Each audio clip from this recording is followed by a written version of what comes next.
is the Chrissy Swan Show. I feel like I'm getting one step closer to my little boy crush, Troye Sivan. It's a Chrissy Swan Show on Nova. Let's do this. Chrissy's Clickbait. I feel like it's just a matter of time and all the signs are pointing to he and I being good friends. Well, Swanee, he's probably about 3 kilometres away from us right now in this very studio because I am going with Tom tonight to see him at Sydney Mime Music Bowl.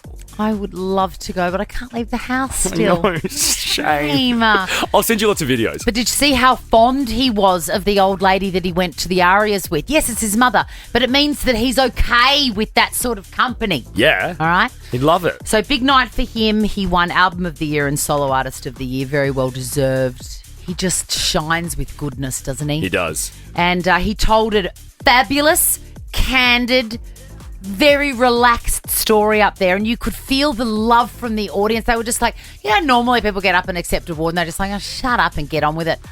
I was watching it going, just keep talking, Troye Sivan, give me more. Agreed. And you could see the audience felt the exact same way because they were all smiling and like... something about him. There really is. I just started to go out and hook up with random people and Oh, my mum. Sorry, mum. Guys, my mum has seen the craziest in my shows. This is nothing for her. That really speaks to the vibe of the room, that he can get up there and he knows it's just like a real estate awards night. Yeah. Do you know what I mean? He's there with his friends. He's there with his colleagues. He's calling everyone guys, Yeah. Anyway, he went on to tell the rest of this story, and the moral is go out and do what you want because you never know where it leads. I meet this one guy. I have this one night stand with him, right? And it's super weird, but I write this album basically about this random stranger that I never saw again. Until I was sitting at a wine bar in Melbourne and I see him. I had to think of his name for a second. And then I said to him, I was like, just so you know, it's sort of about you. You sort of started me on this thing. He said to me, he's like, I'm going through a breakup and the album is the album that's getting me through the breakup. So... I knew the whole lot is going, aww. It's such a great album too if you haven't listened to it. It's so good. It's even the songs that we aren't played on the radio are excellent. Yeah, this is my favourite. What's the Time Where You Are? The album's called Something to Give Each Other. Give it a suck. And it's like, Sabrina Carpenter's album. You can put it on, no skips. Absolutely. We love a no-skip job. We do. And the second story we're going to talk about is, of course, Liam Payne was laid to rest today. And I am going, it looked like a very sombre affair. But when I first saw the images coming through, it looked like a royal funeral. There was a glass fairy tale casket and all that sort of stuff. I was interested to read that 3 people have been charged in relation to his death. Yeah, and people very close to him. Really? Not nice. I did not know this. Yeah. Yeah, I did not know. Oh, God. In the way of funerals, though, it did look like a beautiful funeral. And it was nice to see that all the 1D boys showed up. It was very moving and sad. But as you said earlier, it was chic. It was chic. And he would be happy with Absolutely. that, I think. I want to know more about these charges. I'll tell you now. Thank you. The Chrissy Swan Show. The Chrissy Swan Show. I wonder if he's dusty after last night's hosting duties at the ARIAs. Of course, Tim Blackwell is who I'm talking about. I hope he is. He deserved to enjoy that after party after hosting. He did a great job, that velvet suit. A+.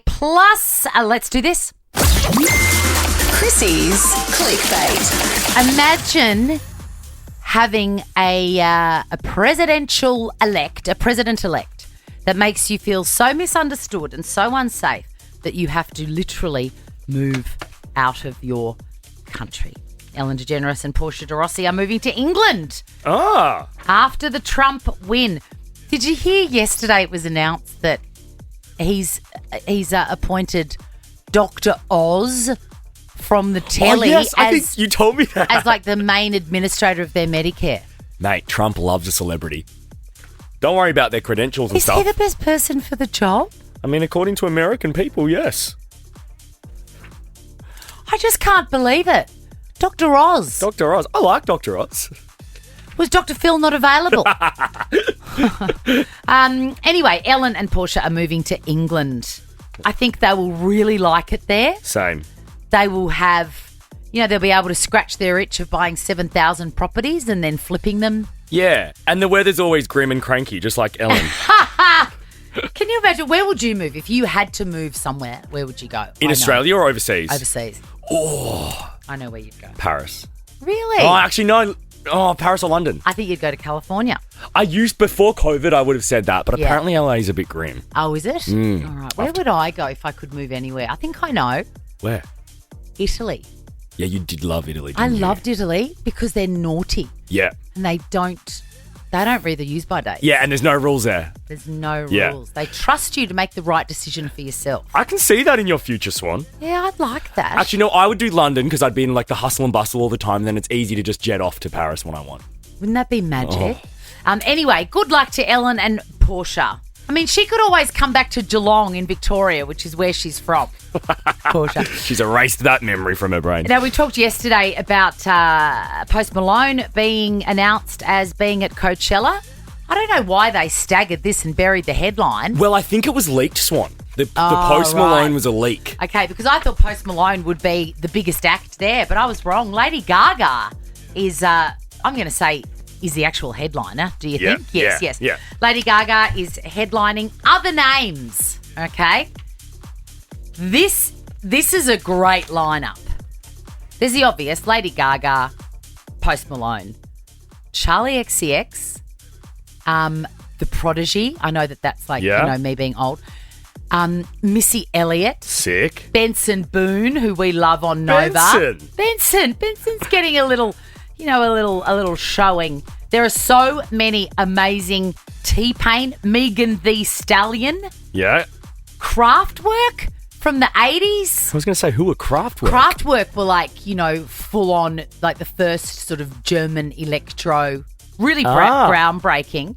Amel and the Sniffers. Okay. Aren't they Australian? They're Aussie, yeah. And Travis Scott as well. And Swanee, so obviously, when they always post a great graphic, Coachella. So you see who the big three names are. You've got Lady Gaga, Green Day, and Post Malone. Yeah, they're the big names that jump out at you. What are your thoughts, though, on Green Day being above Charlie XCX? Like, being in the sort of music stratosphere we're currently in, I feel like Charlie XCX should be above Green Day. Honestly, I really think that is a management situation, and I think Green Day's management said unless they have, 20-point font, then they're not going to play. Oh my God, I've just realised there's a Green Day song I love. I think I take that back. Oh yeah, there's lots of Green Day songs. Remember Are you joking? this? My shadow's only one that walks beside me. Yeah. Boulevard of Broken Dreams. They're actually really good. Okay, maybe they do deserve to be on top then. And also, they'll be great for all the parents waiting for them to pick up their kids to listen to, True. That's us done. Have a beautiful Thursday night. Ricky Lee, Tim and Joel are up next. Now check this out. The Chrissy Swan Show is a Nova podcast. For more great comedy shows like this, head to novapodcast.com.au.